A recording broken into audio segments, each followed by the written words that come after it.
नमस्कार दोस्तों, मैं हूं आलोक। स्वागत है आप सभी का आप सभी के अपने ही यूट्यूब चैनल आलोक्स ब्लॉग पर। दोस्तों, आज की इस वीडियो के अंदर हम एक बहुत ही खूबसूरत permanent flowering plant Rangoon creeper या फिर मधुमालती या झुमका बेल के बारे में बात करेंगे। इसे इन तीनों ही नामों के से जाना जाता है। इसके अंदर जो फ्लावर्स आते हैं वो पहले दिन जब खिलते हैं तो वाइट कलर के होते हैं, और जैसे समय बीतता जाता है इनके फ्लावर्स का जो कलर होता है वो सुर्ख लाल होता जाता है। और ये जब बिल्कुल रेड कलर के हो जाते हैं तो 2 से 3 दिन बाद ये गिरना इस तरीके से सूख कर गिरना शुरू हो जाते हैं।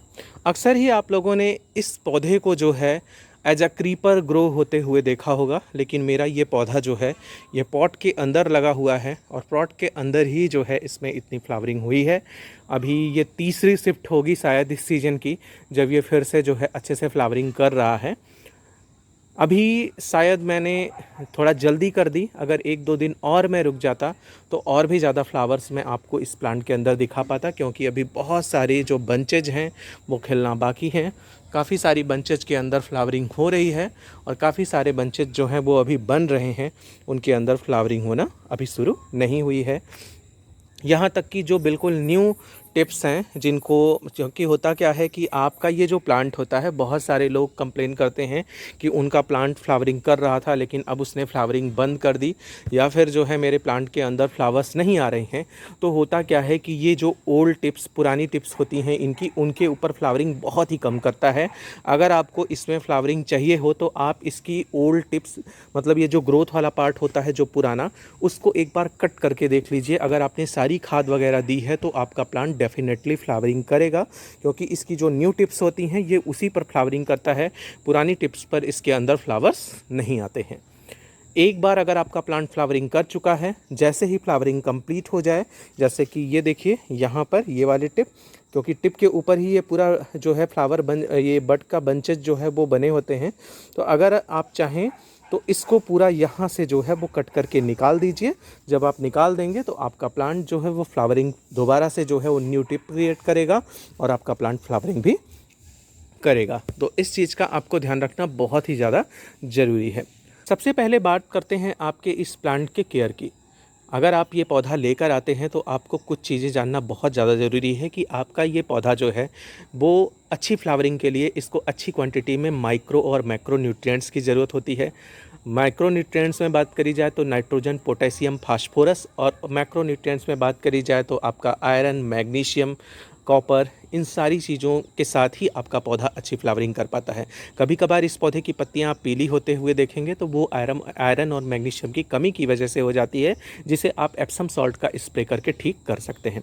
बात मिट्टी की हो रही थी, तो मिट्टी में आपको 40% गार्डन सॉइल लेना है, 40% आपको कंपोस्ट लेनी है और 20% आपको सैंड मिक्स करनी है। इस तरीके से जो मिट्टी तैयार होगी वो अच्छे न्यूट्रिशन को भी होल्ड करेगी, अच्छा मॉइस्चर भी होल्ड करेगी, प्लस उसका ड्रेनेज सिस्टम भी अच्छा होगा। इन सारी चीज़ों के साथ साथ आपको, अगर अपने इस प्लांट को धूप देने के बारे में बात करी जाए तो आपका ये प्लांट जो है अगर पॉट के अंदर लगा हुआ है तो 3 से 4 घंटे की धूप आपके इस पौधे को मिलना बहुत ही ज़्यादा ज़रूरी है। उससे कम में अगर मिलेगी 3 से 4 घंटे से तो आपका पौधा सिर्फ ग्रीनरी बनाएगा, फ्लावरिंग इसके अंदर नहीं होगी। इस चीज़ के लिए आपको इस चीज़ का ध्यान रखना ज़रूरी है कि पौधे को आपको धूप 3 से 4 घंटे की मिनिमम धूप देना बहुत ही ज़्यादा ज़रूरी है। बात अगर करी जाए मैक्सिमम धूप की, तो अगर पॉट के अंदर लगा हुआ है तो 6 से 7 घंटे से ज़्यादा धूप मत दीजिएगा, वरना इसकी पत्तियां जो हैं वो बिल्कुल मुरझा कर लटक सी जाती हैं और इस कंडीशन में इसकी पत्तियां पीली होकर गिरना भी शुरू हो जाती हैं। तो मतलब धूप जो देनी है वो 3 से 4 घंटे की मैक्सिमम और 5 से 6 घंटे की जो है वो मिनिमम, 6 से 7 घंटे की मिनिमम देनी है। अगर बात करी जाए आपके इस पौधे को पानी देने की, तो मैंने बताया कि मिट्टी जो है वो अच्छे मॉइस्चर को होल्ड करने वाली होनी चाहिए, साथ ही साथ जो है मिट्टी के अंदर जो है ड्रेनेज सिस्टम भी अच्छा होना चाहिए। यानी कि मॉइस्चर होना चाहिए लेकिन ओवर मॉइस्चर नहीं होना चाहिए। इस वजह से आप जब भी आप अपने पौधे को पानी देने जा रहे हैं तो आप इसकी मिट्टी को ज़रूर चेक कीजिए। मिट्टी आपने अगर अच्छी बनाई है तो वो अच्छा मॉइस्चर भी होल्ड करेगी और प्लस जो है समय समय पर अपनी मिट्टी का ड्रेनेज भी अच्छा रखेगी। मिट्टी को चेक करके पानी देंगे तो कभी भी पानी आपके पौधे के अंदर ज़्यादा नहीं होने पाएगा। अगली चीज़ जो आपको ध्यान रखनी है वो है आपके इस पौधे के लिए जो है फर्टिलाइज़र की। फर्टिलाइज़र आपको ऐसा देना है जिसके अंदर में NPK का बैलेंस रेशियो हो, नाइट्रोजन, पोटेशियम और फास्फोरस। अगर ये तीनों उचित मात्रा में आपके पौधे को मिल रही हैं, प्लस जो है माइक्रोन्यूट्रिएंट्स में आयरन, मैग्नीशियम, कॉपर, ये सारी चीज़ें, तो आपका पौधा जो है वो बहुत ही बढ़िया ग्रोथ भी करेगा और प्लस इसके अंदर फ्लावरिंग भी अच्छी होगी। नॉर्मली देखा जाता है कि हम जो अपने पौधे को कंपोस्ट देते हैं, वर्मी कंपोस्ट या फिर काउडंग कंपोस्ट, उसके अंदर बहुत अच्छी मात्रा में नाइट्रोजन मिल जाता है, लेकिन पोटेशियम, फास्फोरस, ये सारी चीज़ें नहीं मिल पाती हैं। इसके लिए आप अपने पौधे को जो है जो अलग से चीज़ें देंगे वो मैं आप लोगों को दिखाता हूँ। और अब हम बनाएंगे अपने पौधे के लिए एक बैलेंस फर्टिलाइज़र, जिसके अंदर हम डालेंगे 2 मुट्ठी वर्मी कंपोस्ट। ये वर्मी कंपोस्ट ले ली।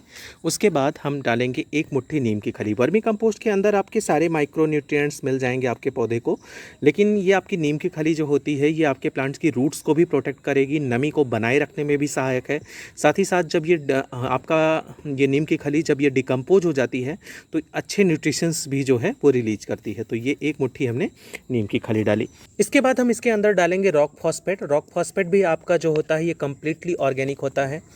अगर आप जो है नीम खली बोन मील नहीं देना चाहते, क्योंकि बोन मील के अंदर भी अच्छा फास्फोरस होता है, प्लस वो ऑर्गेनिक भी होता है, लेकिन अगर आप वो चीज़ नहीं देना चाहते और केमिकल में भी नहीं जाना चाहते तो रॉक फॉस्फेट आपके लिए बहुत ही अच्छा है।